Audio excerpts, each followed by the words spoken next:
আমি অনুরোধ জানাবো আপনারা যারা চাঁদাবাজি করছেন 2 হাত জোর করে বলছি, এই 12 তারিখ পর্যন্ত আপনারা চাঁদাবাজি করবেন না। চাতুরি হলো আনোয়ারা প্রাণকেন্দ্র, আনোয়ারা হেডকোয়ার্টার হলো চাতুরি অত্যন্ত গুরুত্বপূর্ণ এলাকা এবং এখানে মানুষের আর্থিক উপার্জন থেকে অর্থনৈতিক অঞ্চল হিসেবে এটা গুরুত্ব অনেক বেশি।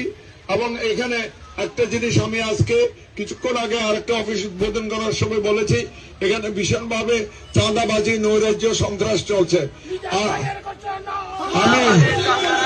আমি অনুরোধ জানাবো আপনারা যারা চাঁদাবাজি করছেন 2 হাত জোর করে বলছি, এই 12 তারিখ পর্যন্ত আপনারা চাঁদাবাজি করবেন না। এবং এই বিএনপির গায়ে কালিমা লিখার জন্য কেউ যদি প্রচেষ্টা করে কিন্তু কেউ ছাড় দেবে